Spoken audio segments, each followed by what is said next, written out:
पर अखबारों में आपको अपना फोटो देखकर बहुत अच्छा लग रहा होगा ना? क्या जरूरत थी लखिया को उंगली करने की? अरे कोनो काम करने से पहले ओकर रणनीति बनावे के पड़ेला। रणनीति बना बना के 5 साल बीत गई। लखिया के एगो तस्वीर भी निकाल पाऊनी रहुआ लोग। अरे हम तो कम से कम इतना तो कह दिहनी कि वो आत्मसमर्पण करे के ऐलान कर दिहलस। लेकिन भोला यादव के जान से मारे के धमकी भी देले बा। जी मंत्री जी, जल्दी हमारे बंगले पास जाओ। जी सर, मैं अभी आता हूँ। मंत्री जी का फोन था, मैं बाद में तुमसे मिलता हूँ।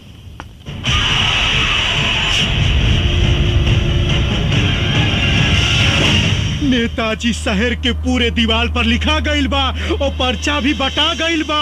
48 घंटा के अंदर लखिया रउआ के खत्म कर दी और फिर पुलिस में आत्मसमर्पण करी। हमारा बहुत डर लागत बा।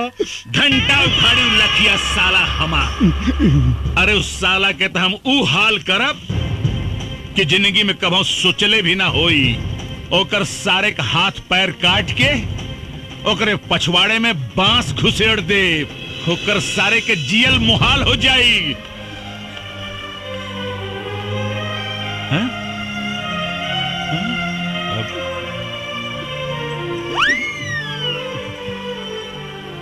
अरे का कह रहल बाड़ू? रउआ के जान के बड़ा खतरा बा। भगवान रउआ के रक्षा करी। हम ओकरा खातिर भगवान से मन्नत मांग ले बानी। चली हमरे साथे मंदिर चली। अरे पगला गेल बाड़ू का? अरे हम कोनो मुर्गी बकरा है जौन लखिया ससुर आई और हमरा के काट के चल जाई। रउआ तो हमार कोनो बात ना माने ली। अरे हम पहले अपन बेटवा खो चुके। अब अपन मांग के सिंदूर ना खो सकेली।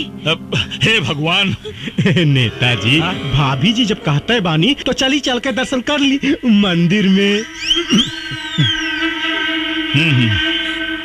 ठीक बा, चली आई। कहाँ जा रहा बानी सर? मंदिर। रउआ के 48 घंटा सुरक्षा में रहे के होगी। काहे?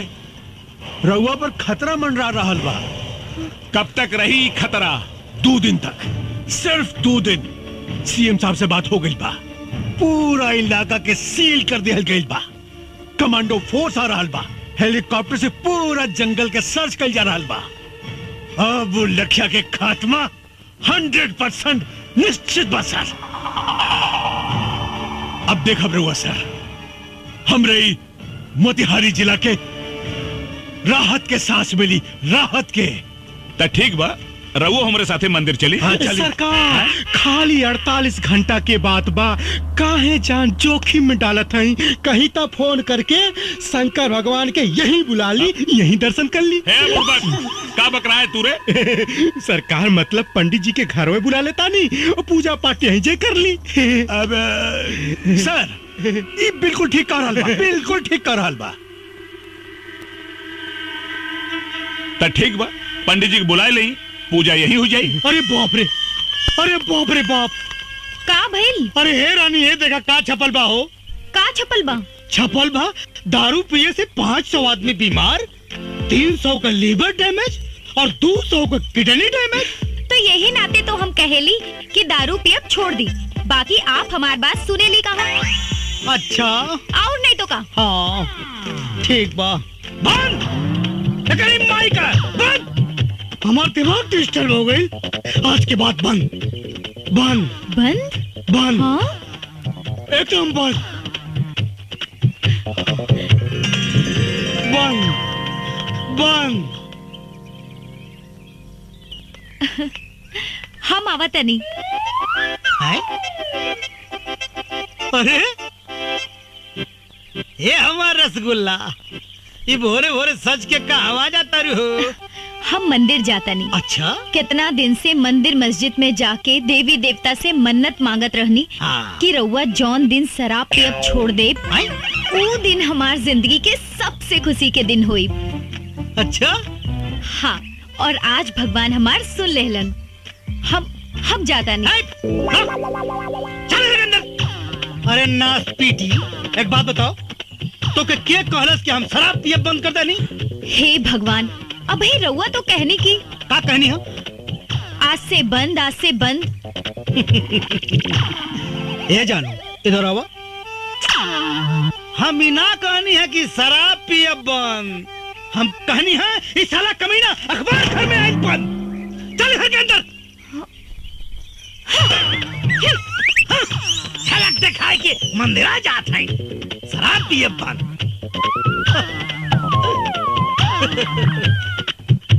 जियला अगर जरूरी बा तो पियला बहुत जरूरी बा।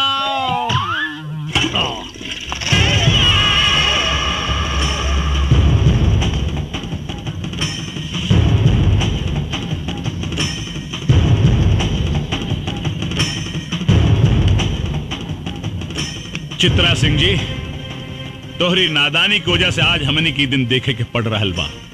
अरे हमरा के तो पूरा विश्वास बा कि तोहार और लखिया के कोनो जरूर साठ गांठ बा। ई तो वक्ते बताई नेताजी कि केकर केकरा से साठ गांठ बा। लखिया कोनो चीन और अमेरिका से हथियार ना मंगावेला।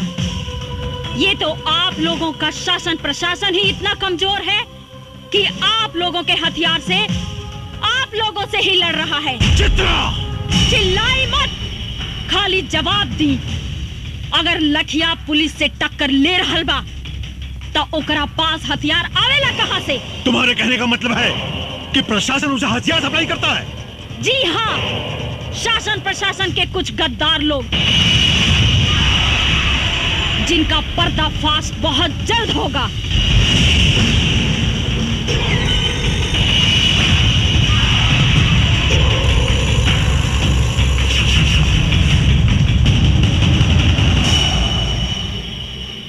बियाजी साहब, यह औरत बहुत खतरनाक साबित हो सकेले।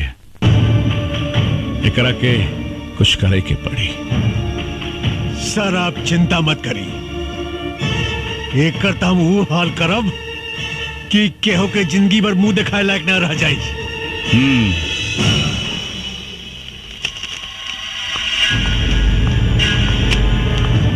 एक मंत्री से बात करने की तमीज नहीं है तुमको उनके औकात का पता नहीं है। मुझे बहुत अच्छी तरह पता है सर उनकी औकात। जान पे आई तो चूहे की तरह बिल में घुसकर बैठ गए। यही है उनकी औकात। तुम्हें मालूम है वो तुम्हारा क्या कर सकते हैं? वर्दी उतरवा सकते हैं बस, और वर्दी का डर आप जैसे भड़ुओं को है, हमको नहीं। Shut up! चिल्लाइए मत। आप जैसे गद्दार पुलिस ऑफिसर की वजह से पनपता है ये आतंक, होती है अराजकता। वरना पुलिस अपने पे आ जाए तो अपराधी अपराध करने के बारे में सोचने से पहले ही मूत देगा। तुम हद से ज्यादा बढ़ रही हो चित्रा। यही हद तो हमको बार बार रोकता है सर, वरना आप जैसे गद्दार पुलिस ऑफिसर खाकी की शान को खादी के जूतों तले रौंद कर उसकी गरिमा को धूल में मिला रहे हैं। तुम मुझ पर इल्जाम लगा रही हो। बिल्कुल सर, जब कोई पुलिस ऑफिसर ईमानदारी से काम करता है, अपने काम को अंजाम देता है, तो नेताओं के एक इशारे पे आप लोग या तो उसका ट्रांसफर करवा देते हैं और नहीं तो उसकी वर्दी उतरवाकर खूंटी पर टंगवा देते हैं। तुमको इस बात का अंदाजा है कि तुम किससे बात कर रही हो? जी हाँ, एक पुलिस ऑफिसर कम, दलाल ज्यादा हैं आप। उतरवा दूंगा तुम्हारी मैं वर्दी चित्रा। आप क्या उतरवाएंगे वर्दी को? अरे भाड़ में जाए ऐसी वर्दी जिसे पहनकर घुटन महसूस होती हो। इंतजार कीजिए, 48 घंटे में ये वर्दी आपके सामने होगी। लेकिन इसी 48 घंटे में मैं आपको दिखाऊंगी कि वर्दी की ताकत क्या होती है। लखिया को जिंदा मैं पकड़ कर लाऊंगी, ये मेरा वादा है। असली बाप के औलाद हैं तो भोला यादव को बचा कर दिखाओ।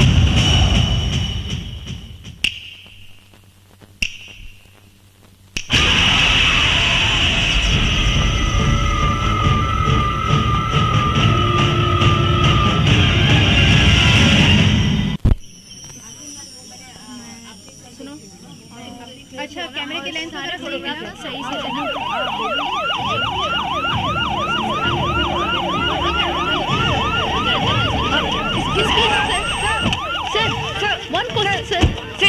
साहब, आप भोला यादव की सुरक्षा के लिए क्या व्यवस्था किए हैं? भोला यादव की सुरक्षा पूरी तरह से हो रही है, परिंदा पर भी नहीं मार सकता। लेकिन कब तक? बहुत जल्द हम लखिया को जड़ से खत्म कर देंगे। हमारी पूरी पुलिस फोर्स लखिया को युद्ध स्तर पर ढूंढ रही है। आप लोग चिंता मत कीजिए, बहुत जल्द हम आप लोगों को एक गुड न्यूज देने वाले हैं। लखिया का खात्मा तो होकर रहेगा, मैं उसे खत्म कर दूंगा। एक्सक्यूज मी सर। एसपी चित्रा सिंह जी, कहाँ बा लखिया? लखिया तो जंगल में छिपल बा, फिर तू यहाँ का कर रहल बाड़ू है? बतावे आइल बनी कि मुस्तैद रहिया बड़ा ही खतरनाक खिलाड़ी बा लखिया। आंख से सुरमा निकाल लेवेला और आंख के पता भी ना चलेला। लखिया के खाल खिंचवा के ओकरा में भूसा भरवा दे। तू हमरा के चीन्हे लो ना। ये तो वक्ते बताई कि केकरा के खाल खिंचवाई।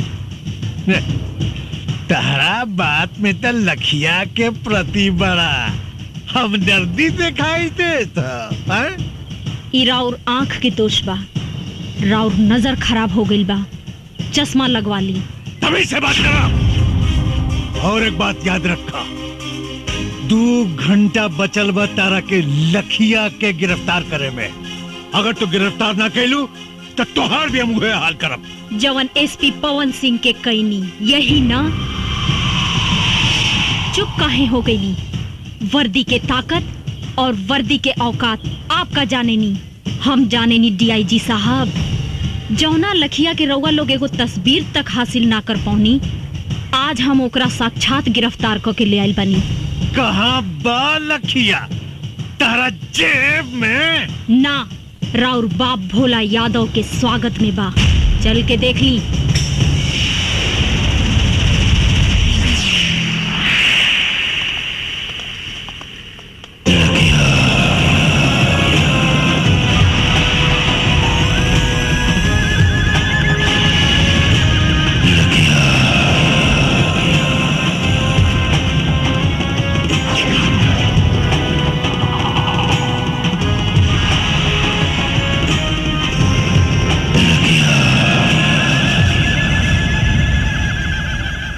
आइए सर, आइए, स्वागत है आपका।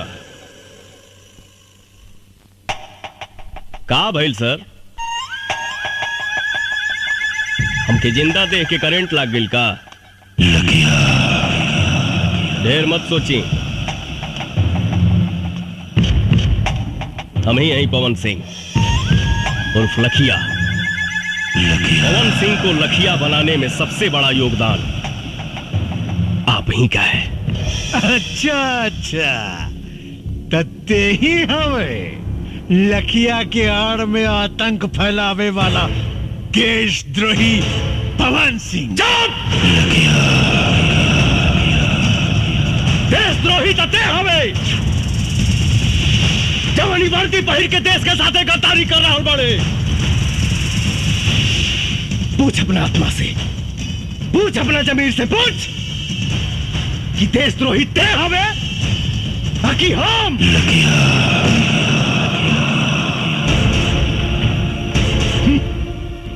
रस्सी जल गई मगर ऐठन ना गई। अगर तोरा भोला यादव के भड़ुआ गिरी ही करे के रहे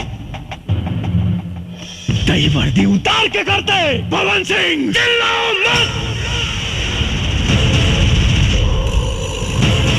वरना सारा कहानी 1 सेकंड में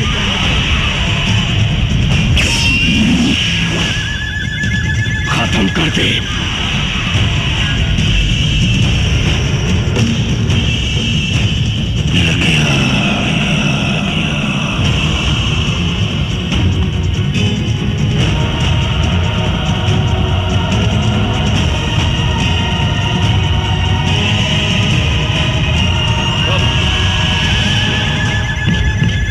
ये साला खादी पहन के गांधी जी के अपमान कर रहा बड़े, और ये साला खाकी पहन के पुलिस का अपमान कर रहा बा। पवन सिंह, ये बंदर लेखा गुलाटी मारल बंद कर और अपना आदमी से कहा कि हथियार फेंक दे, नहीं तो तू सब लगन के मौत आज सुनिश्चित बा। हे डिया जी, है ये भाषणबाजी बंद कर और बाहर से फोर्स मंगाओ और खत्म कर सारे के, खत्म कर। खत्म तो हम तोहरा के करब रे। संसद में बैठ के देश के सौदा कर रहा बा। रुक जा पवन सिंह, नहीं तो गोली मार दे। अरे तुम मुंह का दिखाता रे, मार गोली मार। शेरनी के दूध पियले बानी, पवन सिंह के मारे ला करेजा चाहिए। भोला यादव के कुत्ता ओकर फेंकल रोटी खाए वाला साला हमरा के का गोली मारी।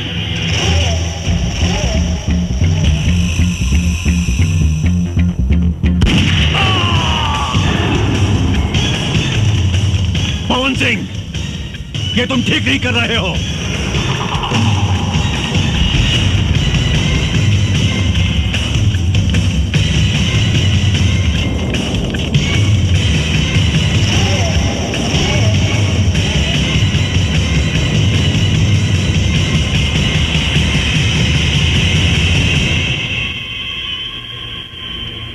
एसपी पवन साहब, आप ही लखिया हैं? हाँ, हम ही हैं लखिया। पर हमरा पर गोली चलावे से पहले अपना आत्मा से पूछ ली सभे कि जकरा पर वो असम्बली गोली चलावे जा रहल बानी ओका सचमुच के एक मुजरिम लखिया हो या वर्दी के इज्जत रखे वाला एसपी पवन सिंह। अगर मेरी बर्बादियों में ही तुम सबकी खुशी, तो एक ठोकर मार मुझे बर्बाद कर जा।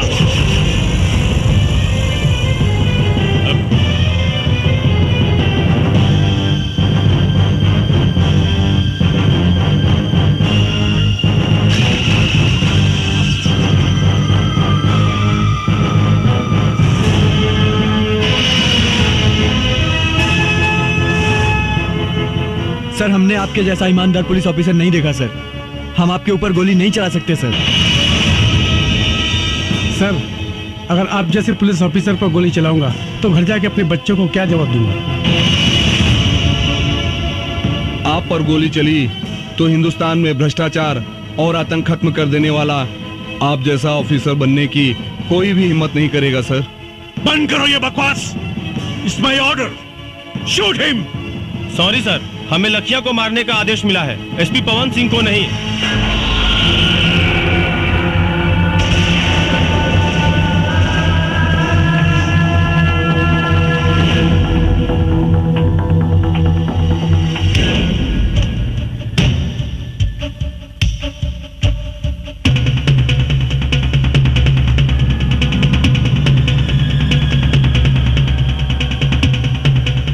चाही तो एक साथ सारा मैगजीन तुम्हारा खोपड़ी में डाल दी।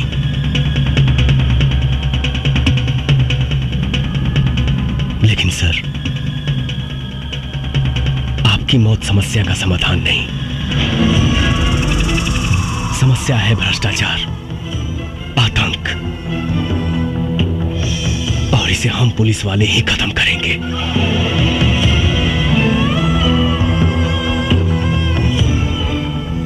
सर, पुलिस की इज्जत को मत मिटाइए, वरना लोगों का पुलिस पर जो बचा खुचा विश्वास है वो भी खत्म हो जाएगा।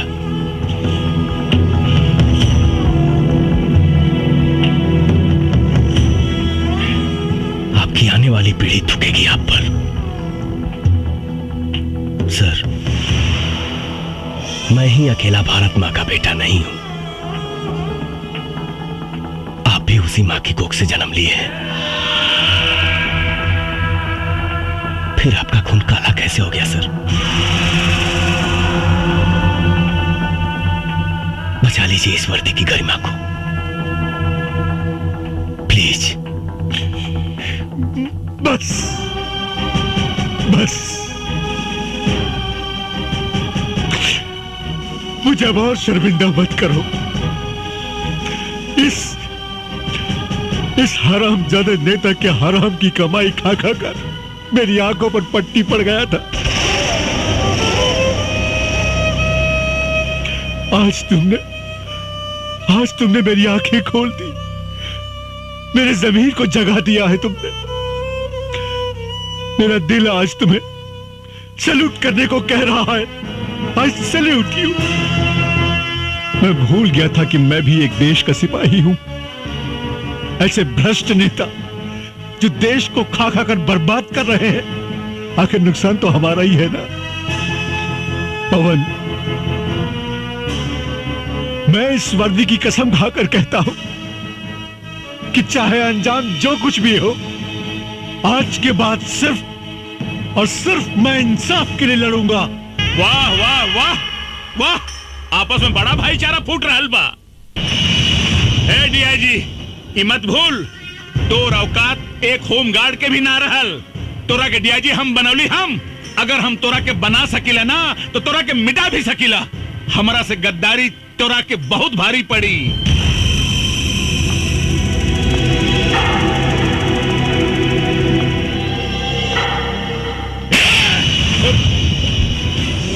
अंजाम की परवाह मऊगा करेले, मर्द ना। ए डीआईजी, ए साला, अरे तू अपने आप के मर्द कब से हो गए ले रे? जब से तोहरे जैसन मऊगा के साथ छूटल, अब मर्द के साथ मिलल।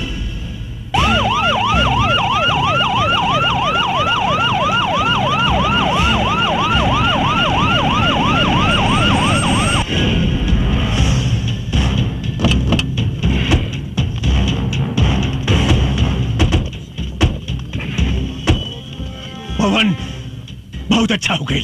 सीएम साहब खुद आ गए। आज पूरा देश लाइव देखी कि देश के भ्रष्ट नेता कैसे देश के सौदा करेले।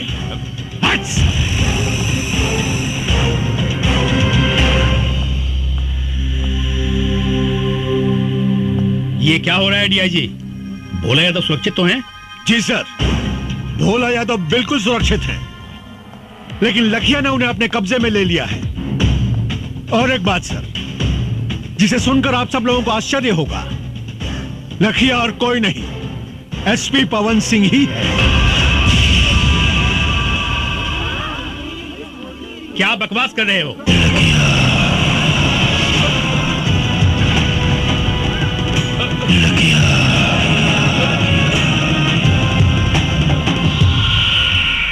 बकवास ना सीएम साहब, ये सच्चाई है।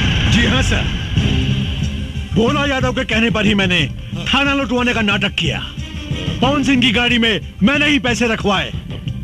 पवन सिंह निर्दोष है सर, बल्कि सच्चाई तो यह है कि इन सारे गुनाहों की जड़ ये भोला यादव है। सारे कर कहानी तो हम कब के खत्म कर दिले रहती, लेकिन हम के वो दिन के इंतजार रहे कि अगर सच्चाई पूरा देश देखे। पर नक्सल बनकर तुमने जो अपराध किया है उसका क्या? नक्सलवाद समाज की पैदावार नहीं है सर, राजनीति की पैदावार है। और ये भोला यादव इस प्रदेश का सबसे बड़ा हथियार माफिया है। मेरे पास हथियार आया कहां से? 5 साल तक लड़ाई लड़ता रहा, सिर्फ यहां के नेताओं से हथियार खरीद कर। झूठ बोल रहा है सीएम साहब, ये हमको फंसाना चाहता है। अरे भगोड़ा है, जेल तोड़ के भागा हुआ है।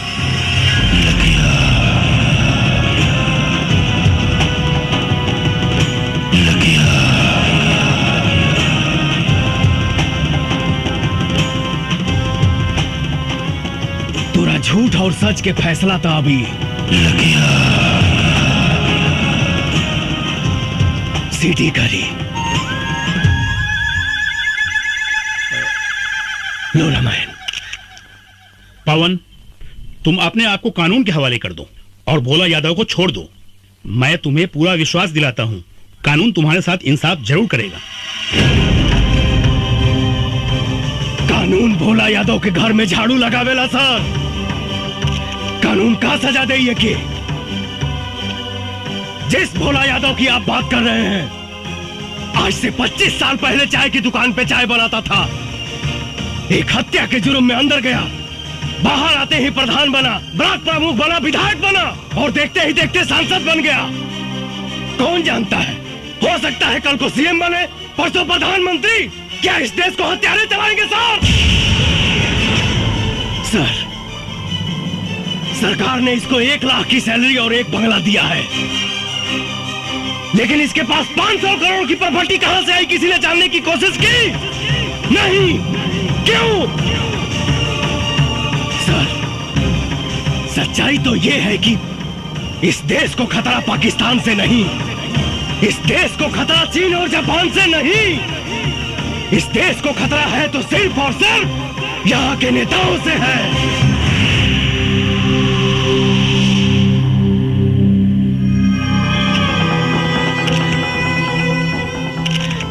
सर, मैं निर्दोष हूं, कचरा साफ करने आया था, लेकिन इन लोगों ने मुझे मजबूत करने के बजाय मेरा हाथ ही काट दिया। बचा लीजिए सर, इस देश को अंधकार की ओर जाने से बचा लीजिए।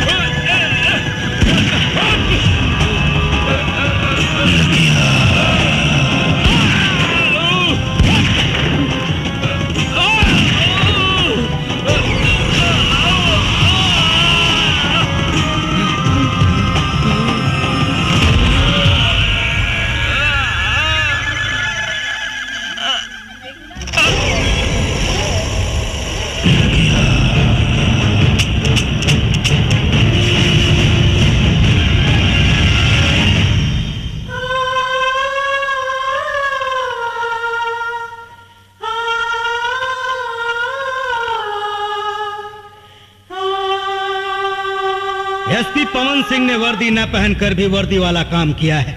उन्होंने जो कुछ भी किया वो देश और समाज के हित में था।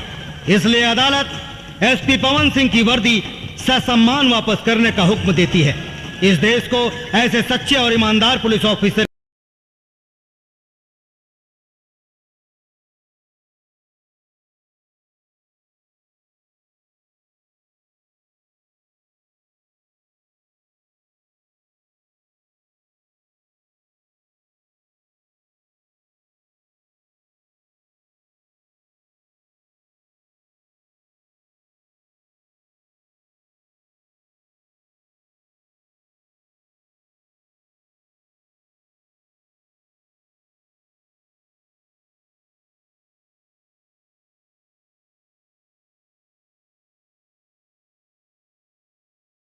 चित्रा जी, हमार ट्रेनिंग तो पूरा हो गई। अब तू अपन पढ़ाई पूरा करके वकील बन जा। हमरा तोहरा से शादी करे के बा। शादी कैला से पहले बाबूजी से बात करे के पड़ी। अच्छा जी, ठीक बा, बस तोहर पढ़ाई पूरा हो जाए और हम कुछ दिन चार्ज लेके अपन ड्यूटी संभाल ली। ओकरा बाद तो हम तोहरा बाबूजी या माई से हाथ मांगे जरूर आई। मन तो करता कि हम हूँ रउआ साथे चली, लेकिन का करी, समाज के इतना बंधन बा।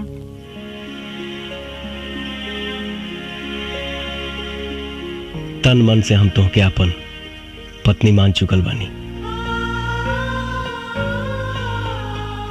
सामाजिक बंधन के ता अंजाम दे वहीं के पड़ी। ड्यूटी पर अपन ध्यान दिया और अपन खाइल पियल पर ध्यान रखी हा, और रोज सुबह शाम हमरा के एगो फोन जरूर कर लिहा। ठीक बा। I love you. I love you too. मेरे पवन को दर दर भटकने पे मजबूर करने वाले लोगों को तड़पा तड़पा के मारूंगी। उसके अधूरे सपने को मैं पूरा करूंगी। एगो बात बतावा रामायण जी। लखिया के कोनो तस्वीर बा का? ना मैडम, आज ले लखिया की कुछ सूरत नहीं के देखलस। मैडम वो तो गरीबन का मसीहा हो, चोरी छिपे हर गरीबन का मदद करेला। और मैडम एक बात हो, आज ले ओकरे बंदूक का गोले की निर्दोष के ना लागल, वो वही कमरलस जे मरे का हकदार रहल। कुछ भी हो, न्याय अन्याय कोई कानून के काम हो, लखिया के ना। अब हम अपन जंग ऊ कमीना लखिया के मौत से शुरू करब, मौत से।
चित्रा, ये कौन चित्रा है रे? एक चित्रा वो थी जो मेरी जान थी, और ये दूसरी चित्रा कौन है जो मेरी जान की दुश्मन बनी हुई है?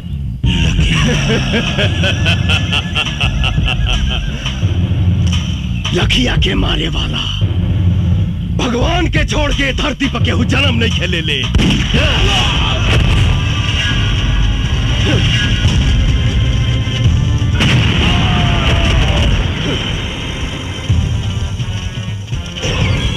पुलिस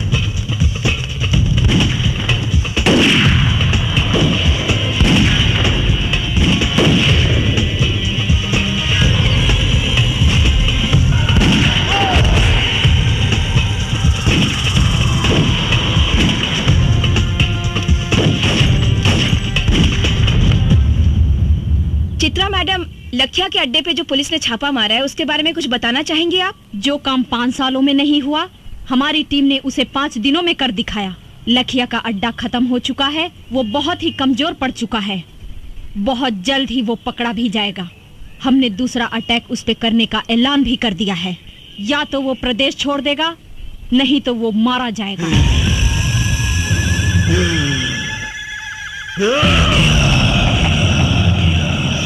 मरेगा, सब मरेगा।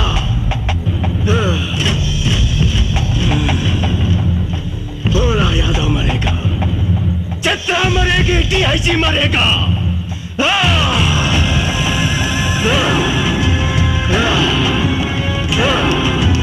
24 घंटा के अंदर मुझे चित्रा चाहिए।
लागत चारों तरफ माइंस बिछल बा।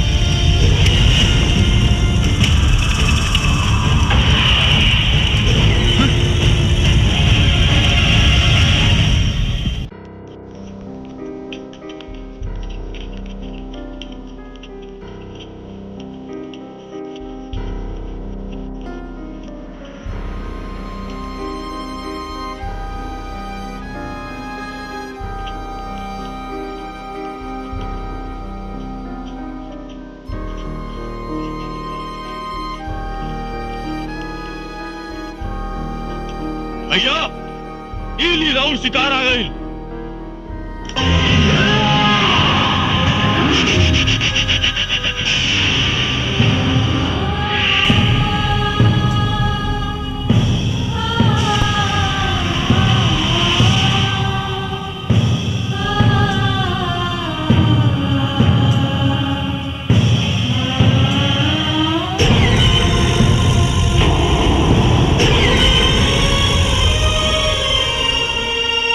पवन, तुम लखिया हो? हाँ चित्रा, लेकिन तुमने वर्दी कब पहन ली? हमरा ना मालूम रहे कि तोहरा से मुलाकात हुई ओहो ऐसन मोड़ पे। का करी चित्रा, आईपीएस पवन सिंह।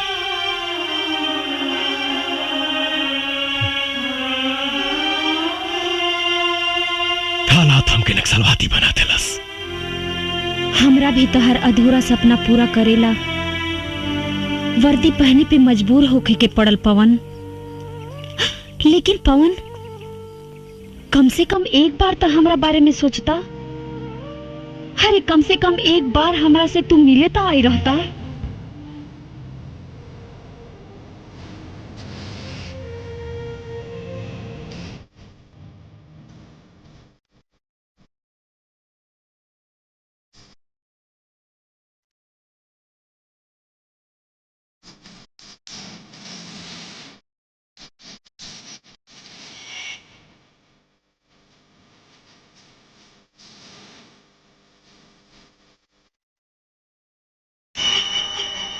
इसे दी चित्र, अपना माथा पर कलंक के टीका लगा के अपना चित्रा पे तो भरोसा रखती हैं आप। उताज भी बा।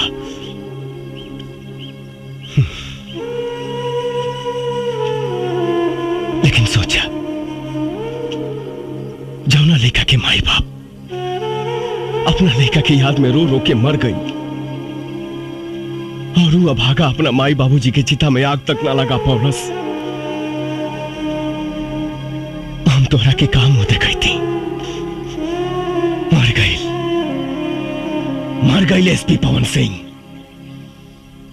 नया जन्म भइल बा हमार। लखिया हई हम, लखिया। लेकिन एकर अंजाम के परवाह मौका करेला, मर्द ना। तू हमार हीरो बाड़ा पवन। हम चाहतानी कि तू सरेंडर कर दा। हम तहरा के बेगुनाह साबित करवाई।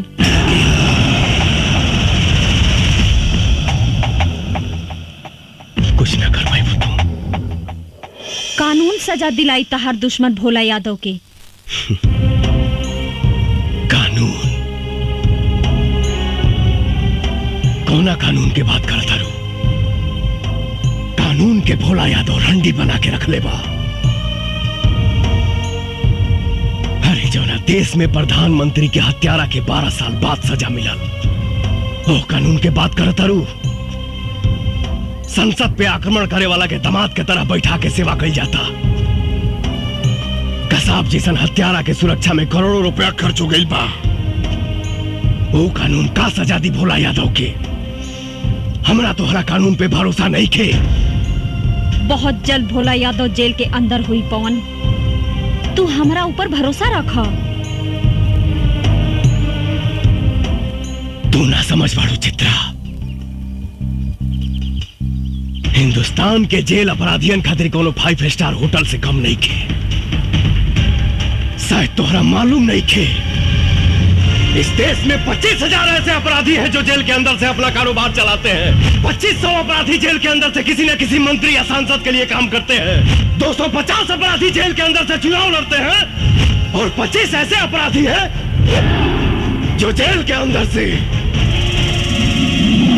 सरकार चलाते हैं। लेकिन पवन, जिस राह पे तुम चल रहे हो उससे भी तो तुम्हारी बेगुनाही साबित नहीं होगी। इसकी चिंता कहां थी पहले, अब तुम मिल गए बड़ू तो सोचब। अगर तू चाहता रू कि हम अपने आप के सरेंडर कर दी तो हमके 48 घंटा के समय था। हम वादा करते नहीं कि अपने आप के कानून के हवाले कर दे, लेकिन भोला यादव के खत्म करके। ठीक बा पवन, बाकी जाए से पहले तू हमार मांग भर दा। कहे से कि कानून के राह में शायद तू हमार गोली के निशाना बन जा और हम तहर विधवा बन के जियल चाहता नहीं। कैसे तुहार मांग भर दी चित्रा? हम तुहार सौतन लाइल बानी। सौतन? हाँ, एकरा से बियाह कइले बानी हम, एकरे मांग भरले बानी हम। अब तो बस खून खून, बस खून। तो पवन, यही सिंदूर से तू हमरो मांग भर दा। तहर इस सौतन के साथ समझौता करके जी ले।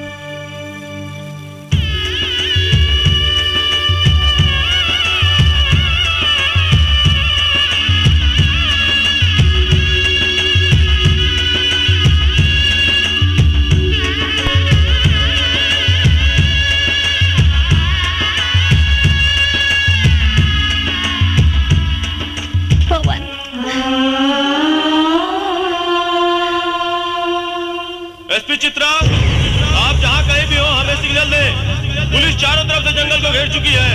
आप हमें सुन रही है तो सिग्नल दीजिए। बहुत देर से देखत बानी तोहन का प्रेम लीला। अब पुलिस आ गइल बा, तोहन के कहानी खत्म। ए चित्रा, तनिक भी चालाकी के लेकर कोशिश कैली तो तोहन के लव स्टोरी का द एंड यही हो जाई।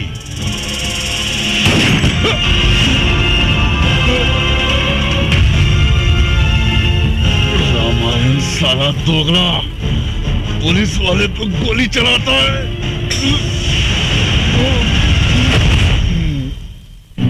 क्या करें दरोगा साहब, हम तो जन्मजात दोगले हैं, लेकिन एक बात याद रखिएगा, रामार सिंह अब्दुल सब कुछ कर सकता है, देश के साथ गद्दारी नहीं। और तुम साले गद्दार हो।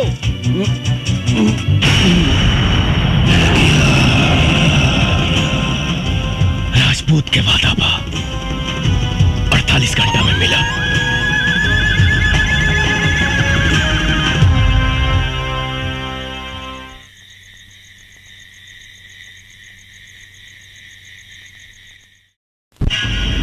घंटे के अंदर भोला यादव का खात्मा। एसपी चित्रा का दावा कि 48 घंटे के अंदर लखिया को जिंदा गिरफ्तार करेंगी, लेकिन लोगों का कहना है कि लखिया ने आज तक किसी बेगुनाह को नहीं मारा। किस वजह से लखिया भोला यादव के पीछे पड़ा है, ये लोगों के बीच एक बहुत बड़ा सवाल बना हुआ है। आज तक लखिया ने जो फरमान जारी किए हैं वो उसे पूरे किए हैं। अब ये देखना है कि इस बार लखिया अपने मकसद में कामयाब होता है या नहीं। कोई कुछ भी साफ साफ बता नहीं पा रहा है, लेकिन सबको इंतजार है पूरे 48 घंटे पूरे होने का। अब देखना है एसपी चित्रा लखिया को पकड़ने के लिए क्या क्या प्लानिंग्स करती है। क्या एसपी चित्रा से किसे पकड़ पाएगी या नहीं? क्या लखिया अपने मकसद में कामयाब होगी? टीवी पर अखबारों में आपको अपना फोटो देखकर बहुत अच्छा लग रहा होगा ना। क्या जरूरत थी लखिया को उंगली करने की? अरे कोनो काम करे से पहले ओकर रणनीति बनावे के पड़ेला। रणनीति बना बना के 5 साल बीत गई। लखिया के एगो तस्वीर भी निकाल पाऊनी रहुआ लोग। अरे हम तो कम से कम इतना तो कह दिहनी कि वो आत्मसमर्पण करे के ऐलान कर दिहलस। लेकिन भोला यादव के जान से मारे के धमकी भी देले बा। जी मंत्री जी, जल्दी हमारे बंगले पास जाओ। जी सर, मैं अभी आता हूँ। मंत्री जी का फोन था। मैं बाद में तुमसे मिलता हूं।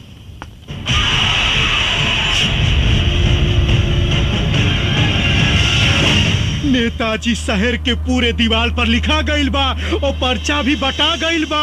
48 घंटा के अंदर उलखिया रउआ के खत्म कर दी और फिर पुलिस में आत्मसमर्पण करी।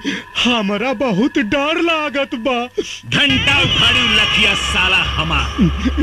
अरे उस साला के तो हम ऊ हाल करब कि जिंदगी में कभी सोचले भी ना होई। ओकर सारे का हाथ पैर काट के ओकरे पछवाड़े में बांस घुसेड़ दे। ओकर सारे के जियल मुहाल हो जाई। हैं?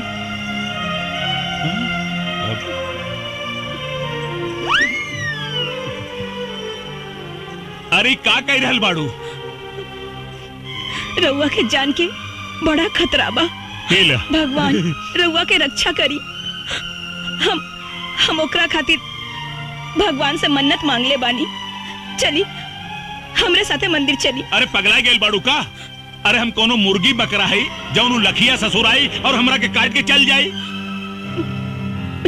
रउआ तो हमार कोनो बात ना माने ली। अरे हम पहले अपन बेटवा खो चुकली। अब अपन मांग के सिंदूर ना खो सकेली।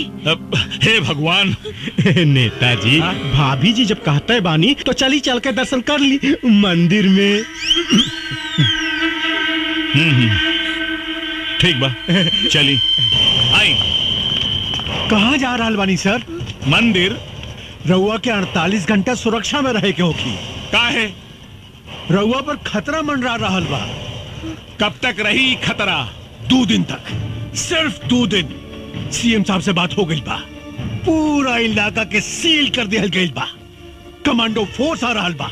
हेलीकॉप्टर से पूरा जंगल के सर्च कर जा रहा बा। अब वो लखिया के खात्मा 100% निश्चित बा सर। अब देखब रहुआ सर, हमरे मोतिहारी जिला के राहत के सांस मिली, राहत के। तो ठीक बा, रवो हमारे साथे मंदिर चली। हाँ, चली। सरकार खाली 48 घंटा के बाद बा काहे जान जोखिम में डालत हई। कहीं तो फोन करके शंकर भगवान के यहीं बुला ली, यहीं दर्शन कर ली। का बकरा है तू रे? सरकार मतलब पंडित जी के घर में बुला लेता नहीं और पूजा पाठ यहीं जे कर ली। अब सर ये बिल्कुल ठीक कर रहल बा, बिल्कुल ठीक कर रहल बा। तो ठीक बा, पंडित जी को बुलाए ले, पूजा यही हो जाई। अरे बाप रे, अरे बाप रे बाप। का भइल? अरे हे रानी, हे देखा का छपल बा हो। का छपल बा? छपल बा दारू पिए से 500 आदमी बीमार, 300 का लीवर डैमेज और 200 का किडनी डैमेज। तो यही नाते तो हम कहेली कि दारू पियब छोड़ दी। बाकी आप हमारी बात सुने ली कहा। अच्छा और नहीं तो का। हाँ ठीक बा। बंद माई का बंद। हमारा दिमाग डिस्टर्ब हो गई।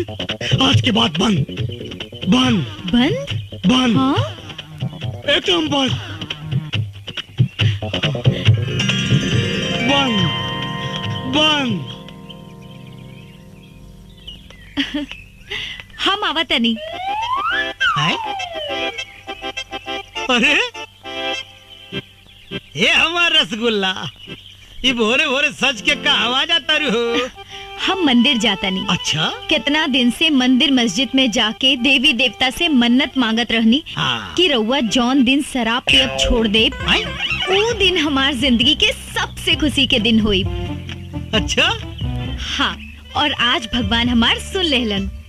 हम जाता नहीं। चल अंदर। अरे नास पीटी, एक बात बताओ, तो के कहलस कि हम शराब पिए बंद कर देनी?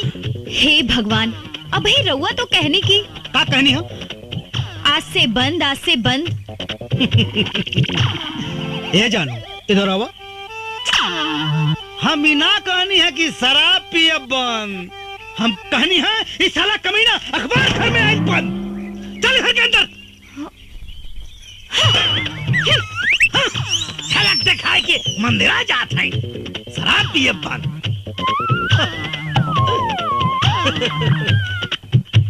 जी अगर जरूरी बा तब पियला बहुत जरूरी बा।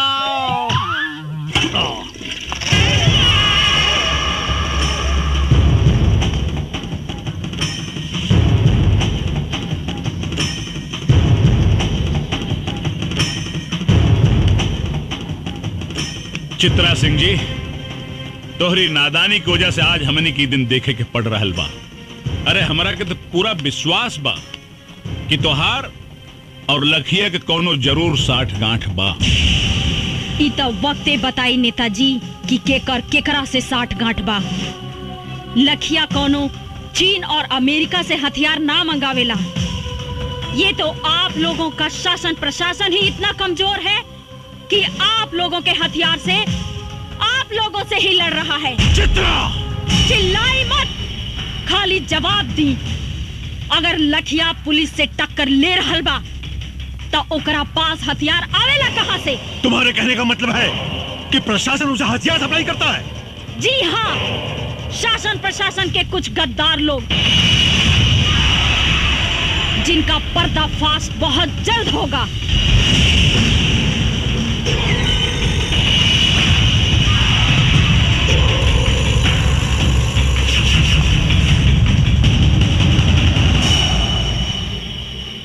डीआईजी साहब, यह औरत बहुत खतरनाक साबित हो सकेले। एकरा के कुछ करे के पड़ी। सर आप चिंता मत करिए, एक करता हम वो हाल करब कि केहो के जिंदगी भर मुंह दिखाए लायक न रह जाए।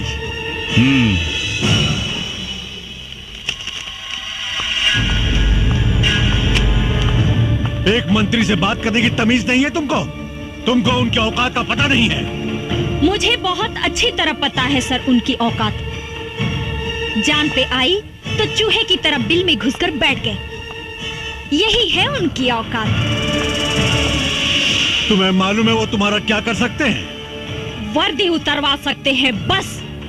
और वर्दी का डर आप जैसे भड़ुओं को है, हमको नहीं। चिल्लाइए मत। आप जैसे गद्दार पुलिस ऑफिसर की वजह से पनपता है ये आतंक। होती है अराजकता, वरना पुलिस अपने पे आ जाए तो अपराधी अपराध करने के बारे में सोचने से पहले ही मुंह देगा। तुम हद से ज्यादा बढ़ रही हो चित्रा। यही हद तो हमको बार बार रोकता है सर, वरना आप जैसे गद्दार पुलिस ऑफिसर खाकी की शान को खादी के जूतों तले रौंद कर उसकी गरिमा को धूल में मिला रहे हैं। तुम मुझ पर इल्जाम लगा रही हो। बिल्कुल सर, जब कोई पुलिस ऑफिसर ईमानदारी से काम करता है, अपने काम को अंजाम देता है, तो नेताओं के एक इशारे पे आप लोग या तो उसका ट्रांसफर करवा देते हैं और नहीं तो उसकी वर्दी उतरवाकर खोटी पर टंगवा देते हैं। तुमको इस बात का अंदाजा है कि तुम किससे बात कर रही हो? जी हाँ, एक पुलिस ऑफिसर कम, दलाल ज्यादा हैं आप। उतरवा दूंगा तुम्हारी मैं वर्दी चित्रा। आप क्या उतरवाएंगे वर्दी को? अरे भाड़ में जाए ऐसी वर्दी जिसे पहनकर घुटन महसूस होती हो। इंतजार कीजिए, 48 घंटे में ये वर्दी आपके सामने होगी। लेकिन इसी 48 घंटे में मैं आपको दिखाऊंगी कि वर्दी की ताकत क्या होती है। लखिया को जिंदा मैं पकड़ कर लाऊंगी, ये मेरा वादा है। असली बाप के औलाद हैं तो भोला यादव को बचा कर दिखाओ।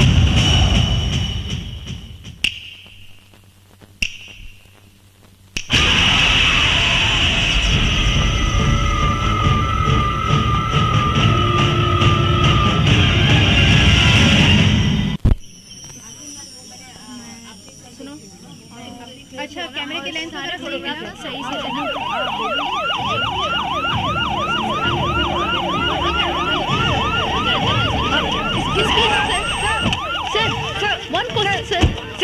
साहब, आप भोला यादव की सुरक्षा के लिए क्या व्यवस्था किए हैं? भोला यादव की सुरक्षा पूरी तरह से हो रही है। परिंदा पर भी नहीं मार सकता। लेकिन कब तक? बहुत जल्द हम लखिया को जड़ से खत्म कर देंगे। हमारी पूरी पुलिस फोर्स लखिया को युद्ध स्तर पर ढूंढ रही है। आप लोग चिंता मत कीजिए, बहुत जल्द हम आप लोगों को एक गुड न्यूज देने वाले हैं। लखिया का खात्मा तो होकर रहेगा, मैं उसे खत्म कर दूंगा। एक्सक्यूज मी सर। एसपी चित्रा सिंह जी, कहाँ बा लखिया? लखिया तो जंगल में छिपल बा। फिर तू यहाँ का कर रहल बाड़ू है? बतावे आइल बनी कि मुस्तैद रहिया बड़ा ही खतरनाक खिलाड़ी बा लखिया। आंख से सुरमा निकाल लेवेला और आंख के पता भी ना चलेला। लखिया के खाल खिंचवा के ओकरा में भूसा भरवा दे। तू हमरा के चीन्हे लो ना। ये तो वक्ते बताई कि केकरा के खाल खिंचवाई। तहरा बात में तो लखिया के प्रति बड़ा हमदर्दी दिखाई देता। ई राउर आंख के दोष बा। राउर नजर खराब हो गई बा, चश्मा लगवा ली। तभी से बात करा। और एक बात याद रखा, 2 घंटा बचल बा तारा के लखिया के गिरफ्तार करे में। अगर तू गिरफ्तार ना कैलू तो तोहार भी हम उहे हाल करब। जवन एसपी पवन सिंह के कैनी यही ना। चुप काहे हो गई? वर्दी के ताकत और वर्दी के औकात आपका जाने नी, हम जाने नी। डीआईजी साहब, जौना लखिया के रउआ लोग एगो तस्वीर तक हासिल ना कर पौनी, आज हम ओकरा साक्षात गिरफ्तार करके ले आइल बनी। कहाँ बा लखिया? तारा जेब में ना, राउर बाप भोला यादव के स्वागत में बा। चल के देख ली।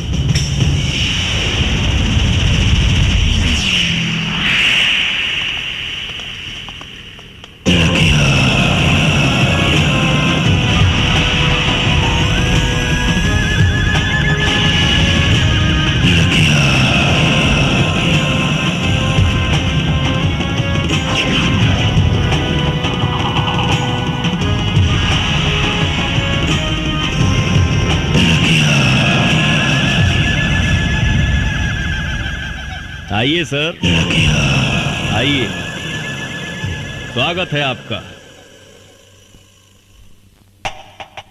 का भइल सर? हमके जिंदा देख के करंट लाग गइल का? ढेर मत सोची, हम ही हैं पवन सिंह उर्फ लखिया। पवन सिंह को लखिया बनाने में सबसे बड़ा योगदान आप ही का है। अच्छा अच्छा, तत्ते ही हमें लखिया के आड़ में आतंक फैलावे वाला देशद्रोही पवन सिंह। देशद्रोही तत्ते हमें जवानी वर्दी पहिर के देश के साथ गद्दारी कर रहा बड़े। पूछ अपना आत्मा से, पूछ अपना जमीर से पूछ कि देशद्रोही ते हवे बाकी हम।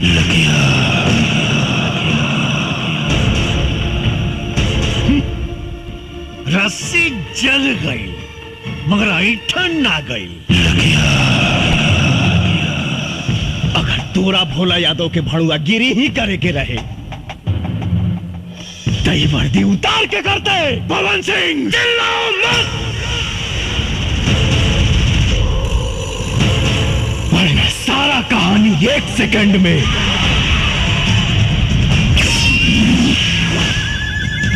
खत्म कर दे।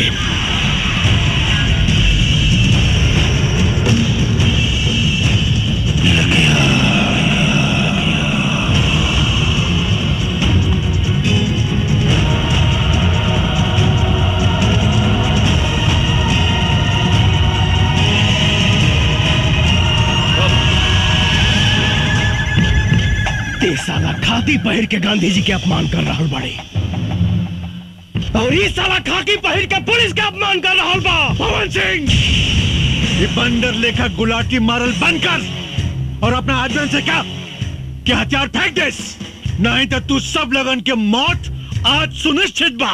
हे डीआईजी, हे ये भाषणबाजी बंद कर और बाहर से फोर्स मंगाओ और खत्म कर सारे के, खत्म कर।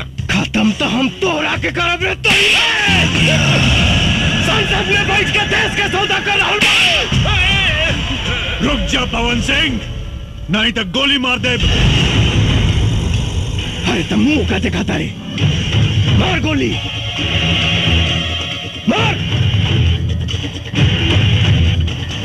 शेरनी के दूध पियले बानी, पवन सिंह के मारे ला करेजा चाहिए। भोला यादव के कुत्ता ओकर फेंकल रोटी खाए वाला साला हमरा के का गोली मारी।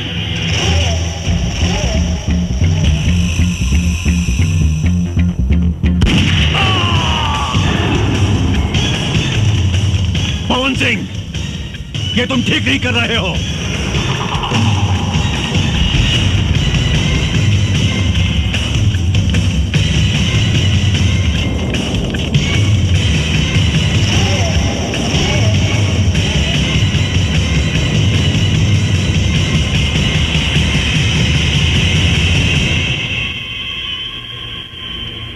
एसपी पवन साहब, आप ही लखिया हैं? हाँ, हम ही हैं लखिया। पर हमरा पर गोली चलावे से पहले अपना आत्मा से पूछ ली सभे कि जकरा पर वो असली गोली चलावे जा रहल बानी ओका सचमुच के एक मुजरिम लखिया हो या वर्दी के इज्जत रखे वाला एसपी पवन सिंह। अगर मेरी बर्बादियों में ही तुम सबकी खुशी, तो एक ठोकर मार मुझे बर्बाद कर जा।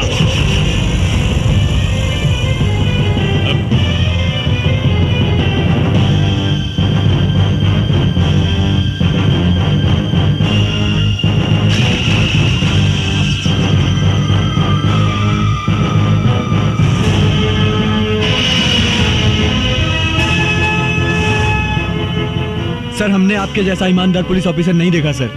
हम आपके ऊपर गोली नहीं चला सकते सर। सर, अगर आप जैसे पुलिस ऑफिसर पर गोली चलाऊंगा तो घर जाके अपने बच्चों को क्या जवाब दूंगा? आप पर गोली चली तो हिंदुस्तान में भ्रष्टाचार और आतंक खत्म कर देने वाला आप जैसा ऑफिसर बनने की कोई भी हिम्मत नहीं करेगा सर। बंद करो ये बकवास। It's my order, shoot him. Sorry sir, हमें लखिया को मारने का आदेश मिला है, एसपी पवन सिंह को नहीं।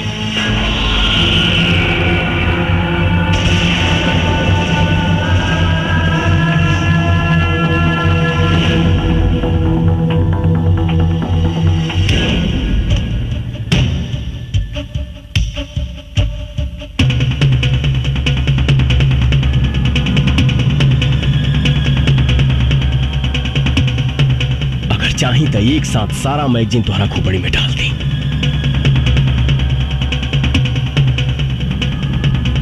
लेकिन सर, आपकी मौत समस्या का समाधान नहीं। समस्या है भ्रष्टाचार, आतंक,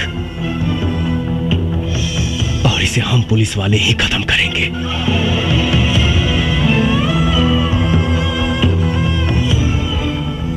सर, पुलिस की इज्जत को मत मिटाइए, वरना लोगों का पुलिस पर जो बचा खुचा विश्वास है वो भी खत्म हो जाएगा।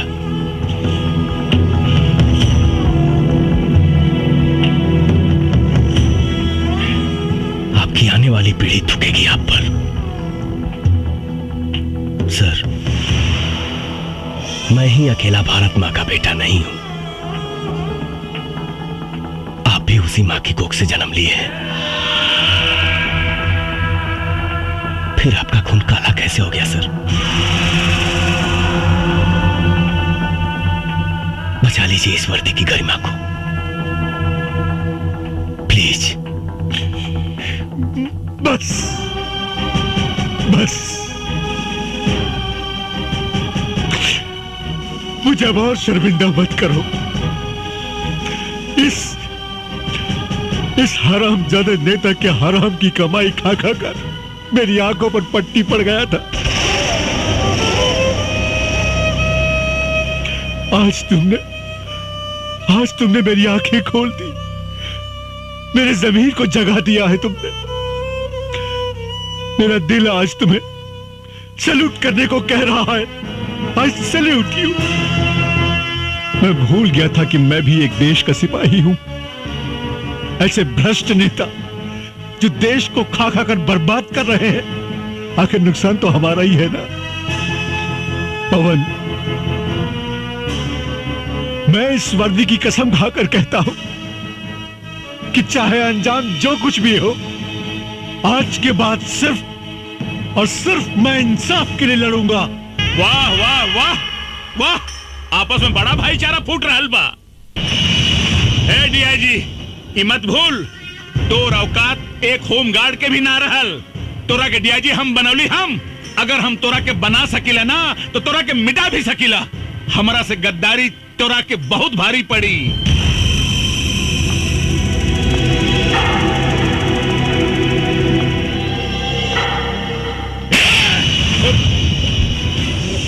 अंजाम की परवाह मऊगा करेले, मर्द ना। ए डीआईजी, ए साला, अरे तू अपने आप के मर्द कब से हो गए ले रे? जब से तोहरे जैसन मऊगा के साथ छूटल, अब मर्द के साथ मिलल।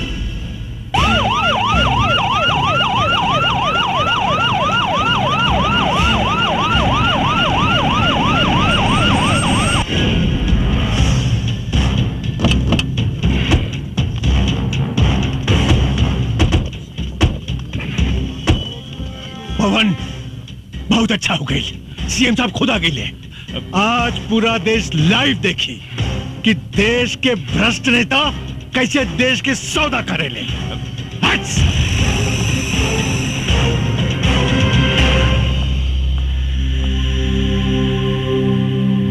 ये क्या हो रहा है डीआईजी? भोला यादव सुरक्षित तो हैं? जी सर, भोला यादव बिल्कुल सुरक्षित है, लेकिन लखिया ने उन्हें अपने कब्जे में ले लिया है। और एक बात सर, जिसे सुनकर आप सब लोगों को आश्चर्य होगा, लखिया और कोई नहीं, एसपी पवन सिंह ही है। क्या बकवास कर रहे हो?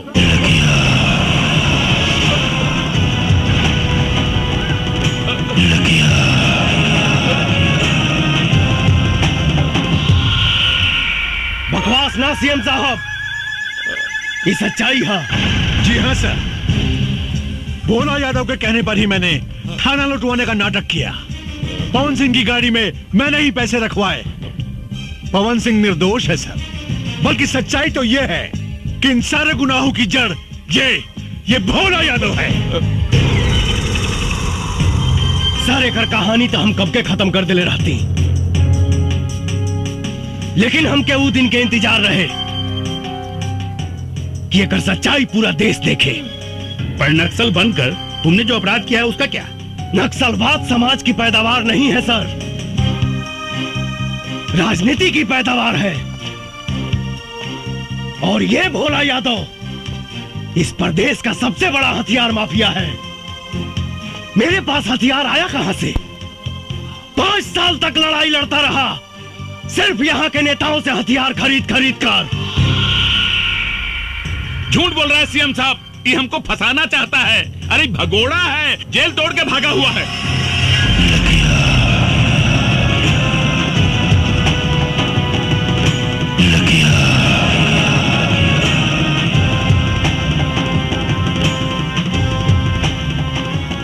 तोरा झूठ और सच के फैसला था अभी। सीटी करी लो रामायण। पवन, तुम अपने आप को कानून के हवाले कर दो और भोला यादव को छोड़ दो। मैं तुम्हें पूरा विश्वास दिलाता हूं, कानून तुम्हारे साथ इंसाफ जरूर करेगा। कानून भोला यादव के घर में झाड़ू लगावेला सर। कानून का सजा दे ये कि जिस भोला यादव की आप बात कर रहे हैं, आज से 25 साल पहले चाय की दुकान पे चाय बनाता था। एक हत्या के जुर्म में अंदर गया, बाहर आते ही प्रधान बना, ब्लॉक प्रमुख बना, विधायक बना और देखते ही देखते सांसद बन गया। कौन जानता है, हो सकता है कल को सीएम बने, परसों प्रधानमंत्री। क्या इस देश को हत्यारे चलाएंगे सर? सरकार ने इसको 1 लाख की सैलरी और 1 बंगला दिया है, लेकिन इसके पास 500 करोड़ की प्रॉपर्टी कहां से आई, किसी ने जानने की कोशिश की? नहीं। क्यों? सर, सच्चाई तो यह है कि इस देश को खतरा पाकिस्तान से नहीं, इस देश को खतरा चीन और जापान से नहीं, इस देश को खतरा है तो सिर्फ और सिर्फ यहाँ के नेताओं से है।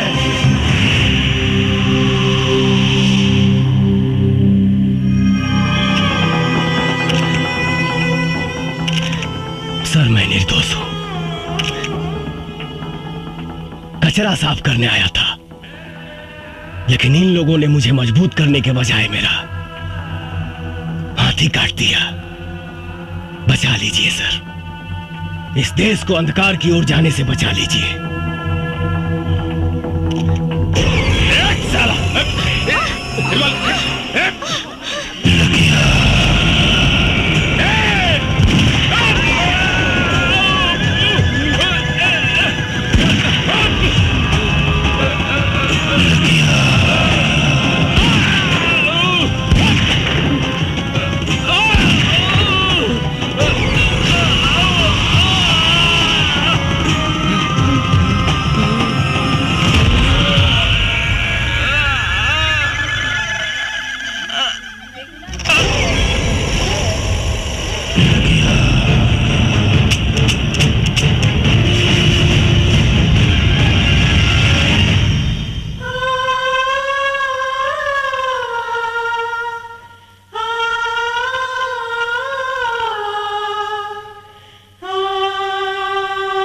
एसपी पवन सिंह ने वर्दी न पहनकर भी वर्दी वाला काम किया है।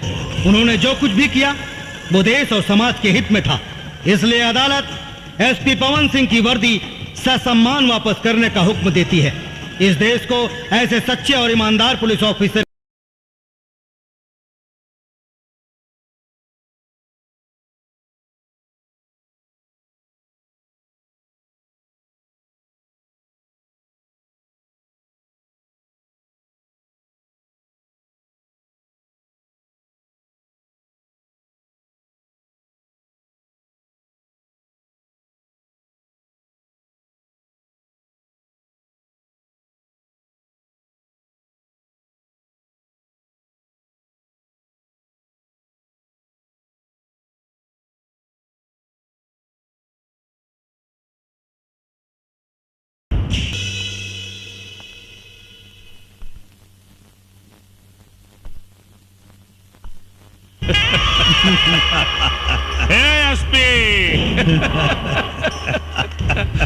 हो गई न तो हर गर्मी शांत। कुछ भी होके के चाहत रहल, लेकिन तोरा हमारा मुन्ना पर हाथ ना उठावे के चाहत रहल।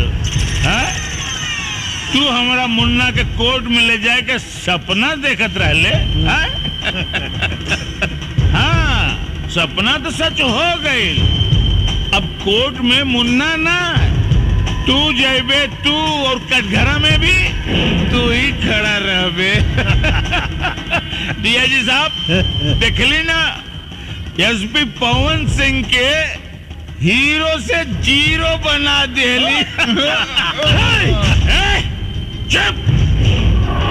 अरे साला, तोर गर्मी तो हम ठंडा करब हम। तू चिंता मत कर, कल जब तू कोर्ट से छुटबे ना तो जेल में ना पहुंचबे। जवन जनता तोरा के भगवान मानत रहल ना, वह जनता तोरी जान के दुश्मन बनी। हे एसपी, अब तोर मौत भीड़ में होके, भीड़ में जानता रे काहे से कि वो भीड़ में हमरा अपना आदमी रहेंगे, जवन तोरा काम तमाम करी है। चली डीआईजी साहब, चली रहुआ, चली डीआईजी साहब। वर्दी के कलंकित मत करी, नहीं तो पुलिस और दलाल में कोनो अंतर ना रह जाए। साला देशद्रोही दरोगा। जी सर। ड्यूटी मुस्तैदी से होवे के चाहिए। हाँ। और कोनो कीमत पर दरवाजा ना खोले के चाहिए, बुझला? हाँ।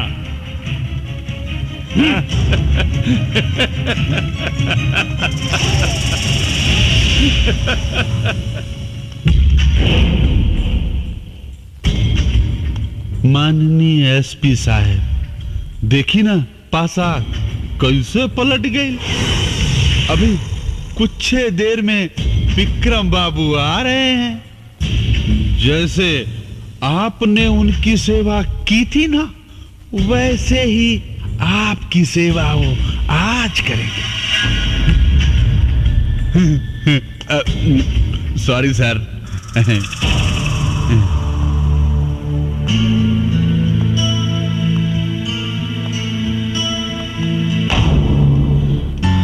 साहब,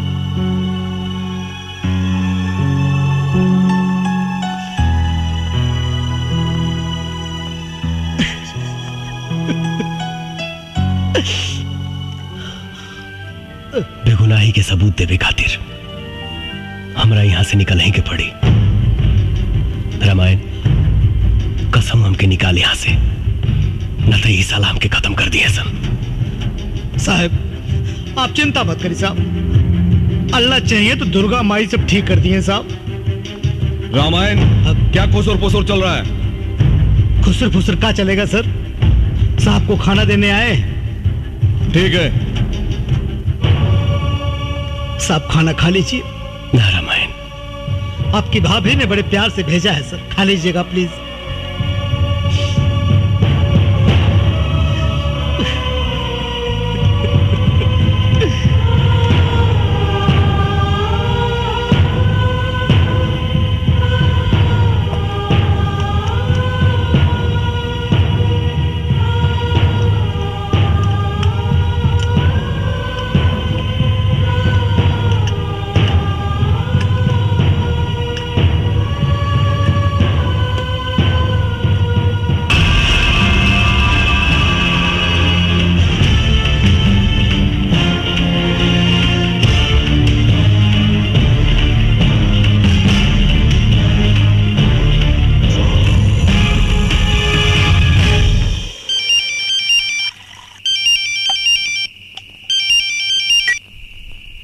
हाँ बेटा विक्रम, अरे एसपी मर आ गई का?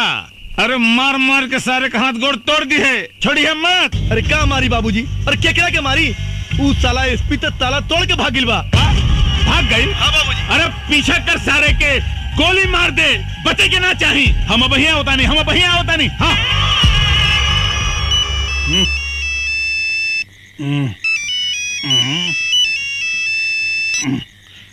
हाँ जी नेताजी। अरे उस साला एसपी पवन सिंह जेल तोड़ के भाग गई, पकड़ाओ करा के, न तो हम पूरे जिला में आग लगा दे। ना ना ना रहुआ फिक्र मत करी, हम अब ये कोनो न कोनो इंतजाम करता नहीं, फिक्र मत करी।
विक्रम, विक्रम, अरे बेटा विक्रम, विक्रम, अरे बेटा विक्रम, अरे विक्रम के मार देलेस तोरा के बेटा, के मार देलेस? अरे देख विक्रम कोनो मार देलेस रे। अरे विक्रम जे तोरा के मरले मुका सारे के छोड़ब ना, जान से मार दे सारे के। अरे हमार बेटवा के मार देलेस रे।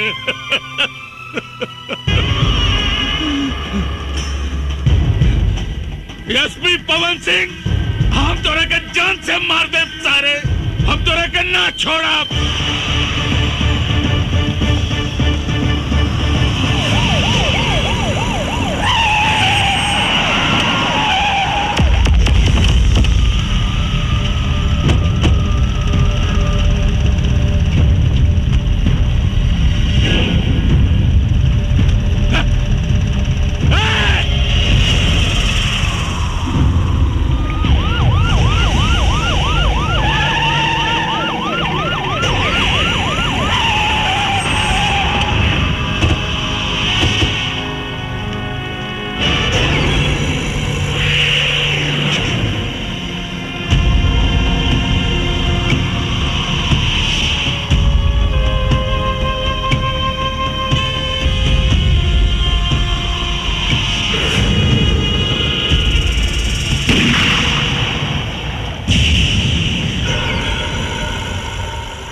सिंह के पता चलल कि वो कहाँ बाड़े?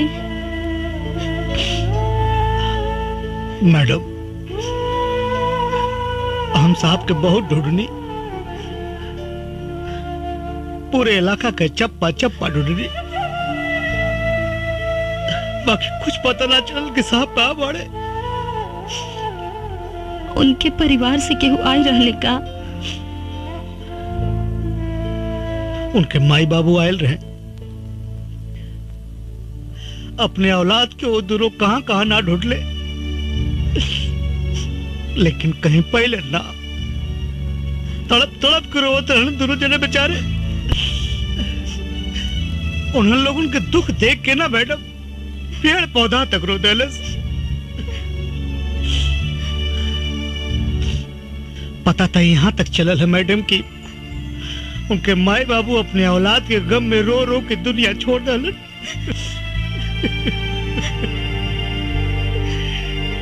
आखिर पवन सिंह गईले कहाँ? कुछ पता ना मैडम, लोग कहे कि मर गए पवन सिंह। नहीं, मेरा पवन कभी नहीं मर सकता।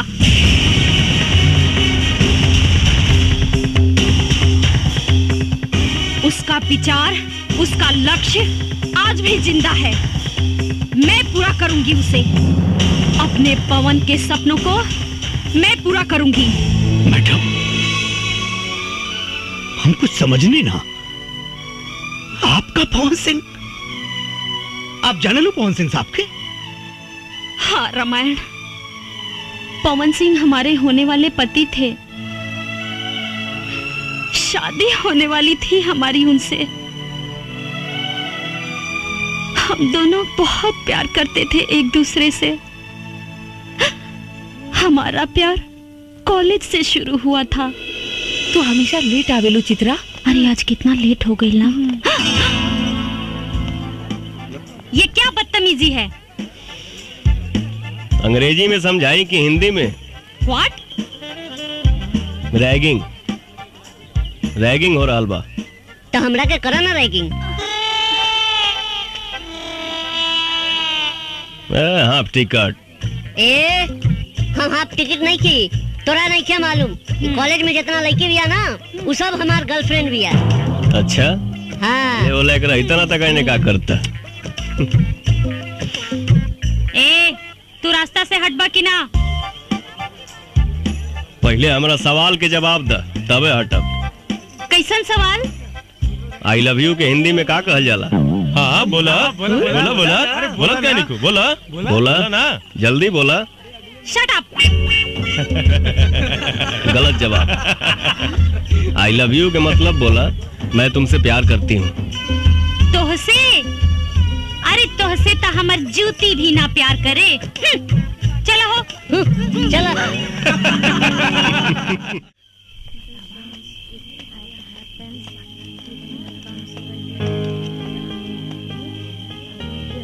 का सोचा तारू चित्रा? वो लड़का के बारे में इतना सोचा तारू तू? एक बात कही छोटू। हाँ बोला। वो लड़का सही मायने में मर्द बा। वो लड़का तोरा कहीं दिल चुरा के तो ना ले गई? हमरो कुछ ऐसे नहीं बुझाता। अब तो लागता कि हमरे के कुछ करे के पड़ी। तू चला हमरा साथे। चला। कहाँ? चला ना, सब बता नहीं। चला।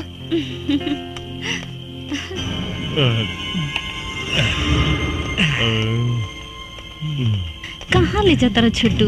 चला ना, बतावता नहीं।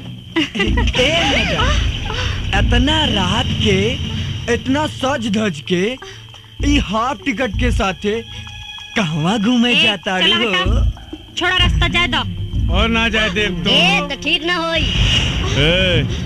ये अपना कॉलेज के लड़की बिया, एकरा साथे छेड़खानी ठीक नहीं के। ए मैडम, अरे हम बानी नू, घबराइया मत।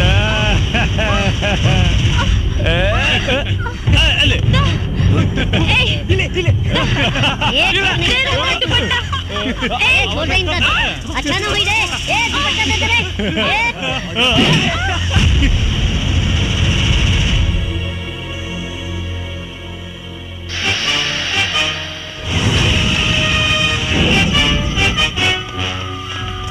रुक।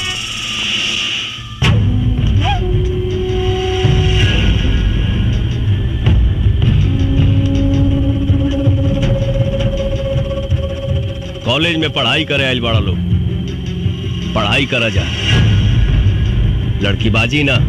अबे साले, लड़की देखी नहीं कि आगे हीरो बनने। अभी आईपीएस का एग्जाम दिया है, एसपी बना नहीं। पहले हम तो भोग लगा लें, तेरा भी नंबर आएगा। हाँ? चल लाइन में आ जा।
अरे भैया, हमको क्षमा कर दो, माफ कर दो।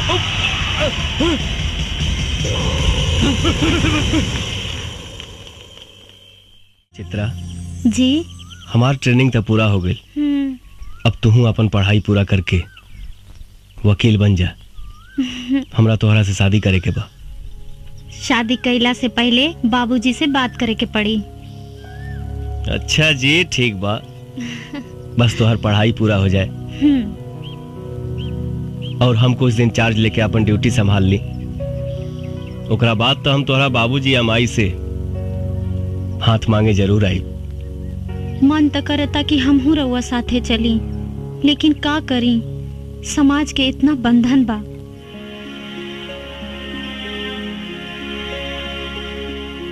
तन मन से हम तोहके अपन पत्नी मान चुकल बानी। सामाजिक बंधन के ता अंजाम दे वहीं के पड़ी।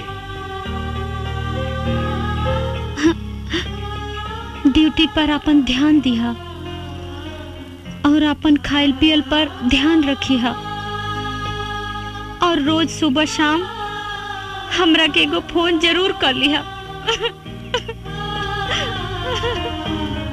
ठीक बा। I love you. I love you two.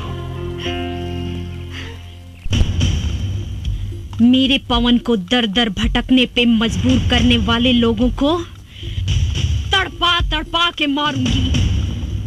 उसके अधूरे सपने को मैं पूरा करूंगी। एगो बात बतावा रामायण जी। लखिया के कोनो तस्वीर बा का?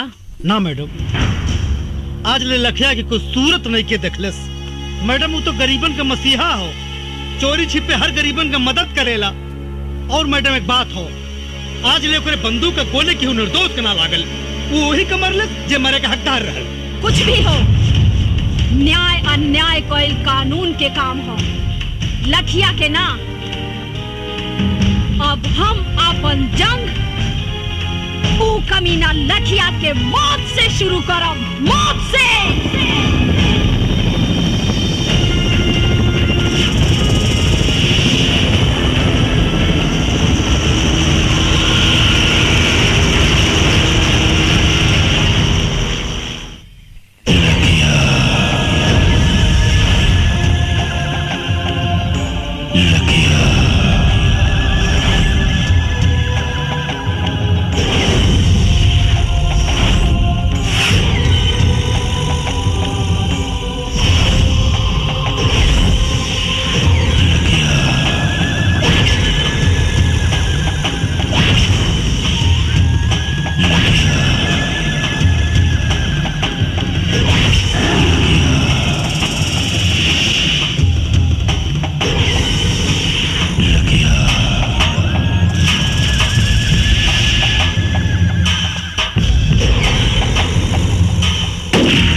चित्रा, ये कौन चित्रा है रे?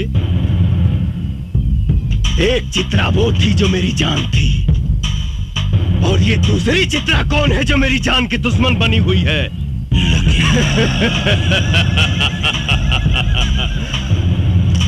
लखिया के मारे वाला भगवान के छोड़ के धरती पर केहू जन्म नहीं खेले ले।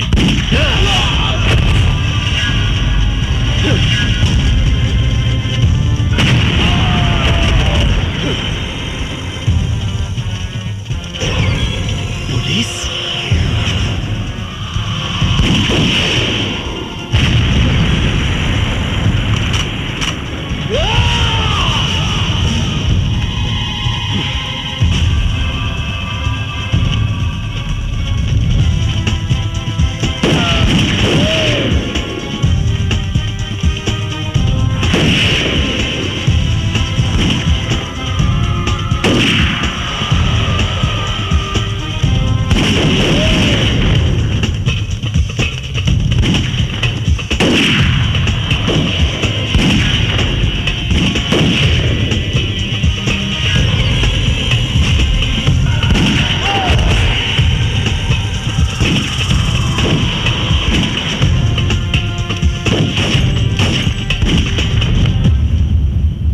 चित्रा मैडम, लखिया के अड्डे पे जो पुलिस ने छापा मारा है उसके बारे में कुछ बताना चाहेंगे आप? जो काम 5 सालों में नहीं हुआ, हमारी टीम ने उसे 5 दिनों में कर दिखाया। लखिया का अड्डा खत्म हो चुका है, वो बहुत ही कमजोर पड़ चुका है। बहुत जल्द ही वो पकड़ा भी जाएगा। हमने दूसरा अटैक उस पे करने का ऐलान भी कर दिया है। या तो वो प्रदेश छोड़ देगा, नहीं तो वो मारा जाएगा।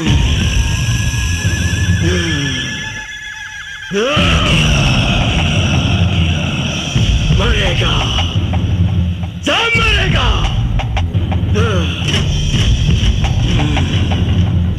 भोला यादव मरेगा, चित्रा मरेगी, DIG मरेगा।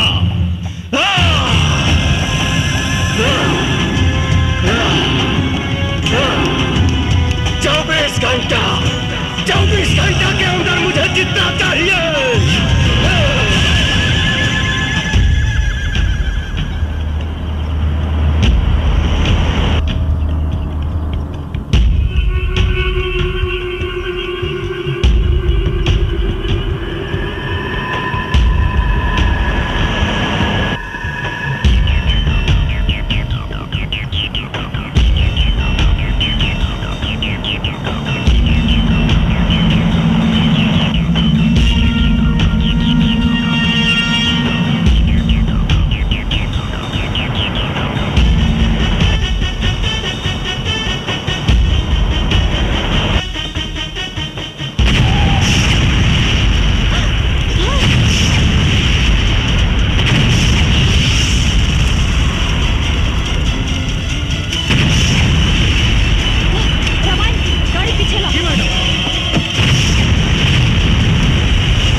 चारों तरफ माइंस बिछल बा।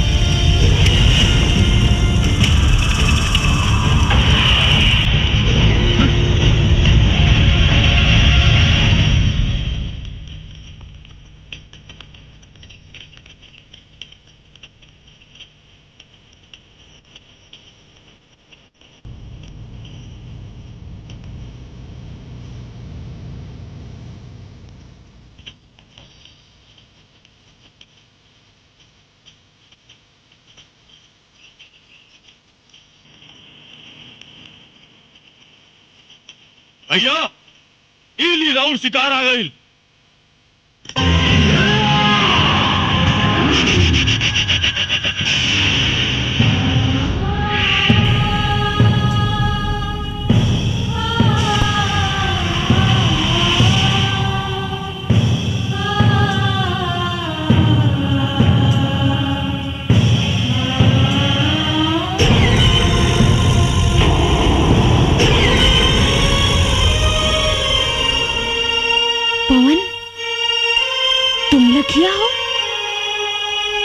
चित्रा,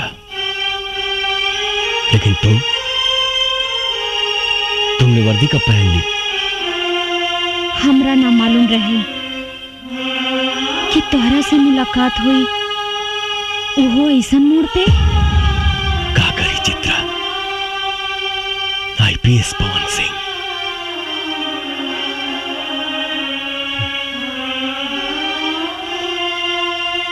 हालात हमके नक्सलवादी बना देलस। हमरा भी तो हर अधूरा सपना पूरा करेला वर्दी पहने पे मजबूर होके के पड़ल पवन। लेकिन पवन, कम से कम एक बार तो हमरा बारे में सोचता। अरे कम से कम एक बार हमरा से तू मिले तो आई रहता।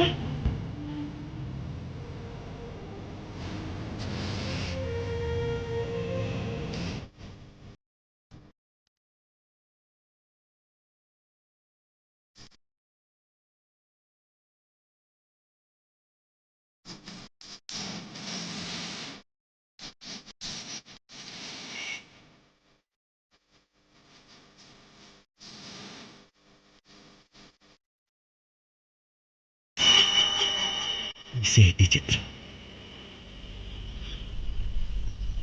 अपना माथा पर कलंक के टीका लगा के अपना चित्रा पे तो भरोसा रखती हैं आप।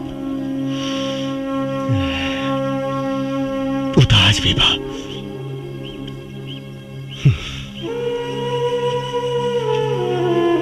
लेकिन सोचा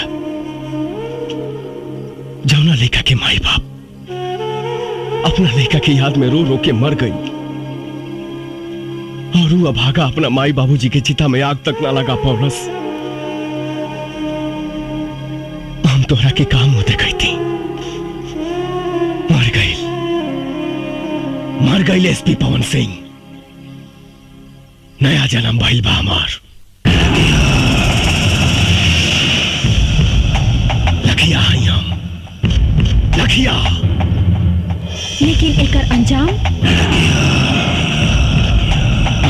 के परवाह मौका करेला, मर्द ना।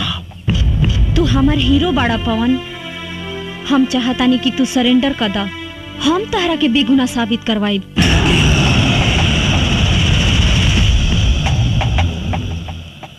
कुछ ना करवाई वो तुम। कानून सजा दिलाई तहार दुश्मन भोला यादव के। कानून? कौना कानून के बात करता रू? कानून के भोला यादव रंडी बना के रख ले बा। अरे जौना देश में प्रधानमंत्री के हत्यारा के 12 साल बाद सजा मिलल, वो कानून के बात करता रू? संसद पे आक्रमण करे वाला के दामाद के तरह बैठा के सेवा कई जाता। कसाब जैसन हत्यारा के सुरक्षा में करोड़ों रुपया खर्च हो गई बा। वो कानून का सजा दी भोला यादव के? हमरा तोहरा कानून पे भरोसा नहीं खे। बहुत जल्द भोला यादव जेल के अंदर हुई पवन, तू हमरा ऊपर भरोसा रखा। तू ना समझ बाड़ू चित्रा, हिंदुस्तान के जेल अपराधियन खातिर कोनो 5 स्टार होटल से कम नहीं खे। शायद तोहरा मालूम नहीं खे, इस देश में 25,000 ऐसे अपराधी हैं जो जेल के अंदर से अपना कारोबार चलाते हैं। 2500 अपराधी जेल के अंदर से किसी न किसी मंत्री या सांसद के लिए काम करते हैं। 250 अपराधी जेल के अंदर से चुनाव लड़ते हैं और 25 ऐसे अपराधी हैं जो जेल के अंदर से सरकार चलाते हैं।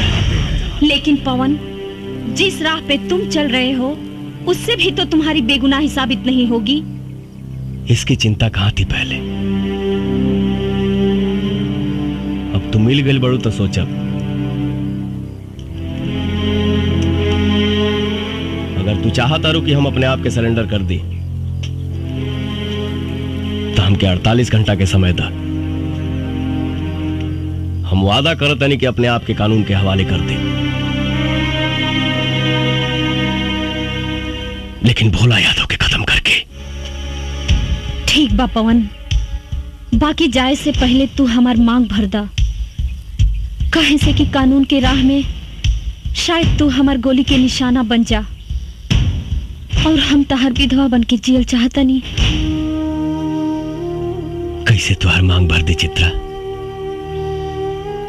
हम तुहार सौतन लाइल बानी। सौतन? हाँ, एकरा से बियाह कइले बानी हम। एकरे मांग भरले बानी हम। अब तो बस खून, खून, बस खून। तब पवन, यही सिंदूर से तू हमरो मांग भर दा। तहर इस सौतन के साथ समझौता करके जी ले।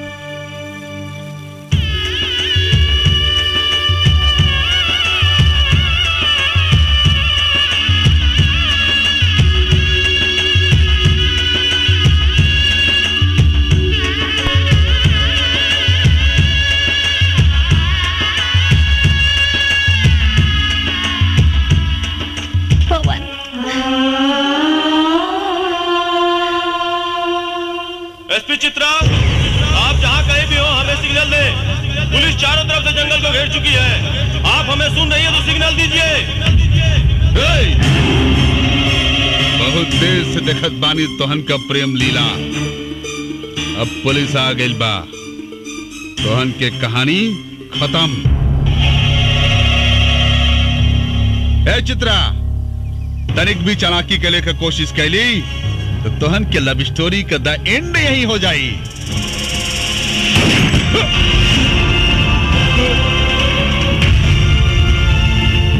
रामायण साला दोगला, पुलिस वाले पर गोली चलाता है।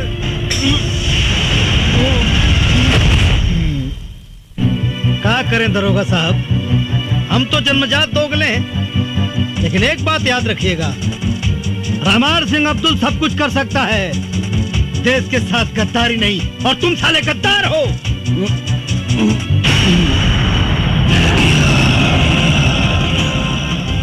राजपूत के वादा बा 48 घंटा में मिला।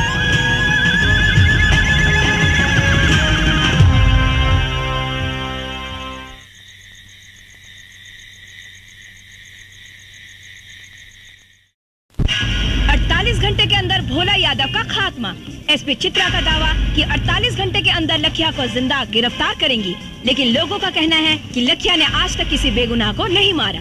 किस वजह से लखिया भोला यादव के पीछे पड़ा है, ये लोगों के बीच एक बहुत बड़ा सवाल बना हुआ है। आज तक लखिया ने जो फरमान जारी किए हैं वो उसे पूरे किए हैं। अब ये देखना है कि इस बार लखिया अपने मकसद में कामयाब होता है या नहीं। कोई कुछ भी साफ साफ बता नहीं पा रहा है, लेकिन सबको इंतजार है पूरे 48 घंटे पूरे होने का। अब देखना है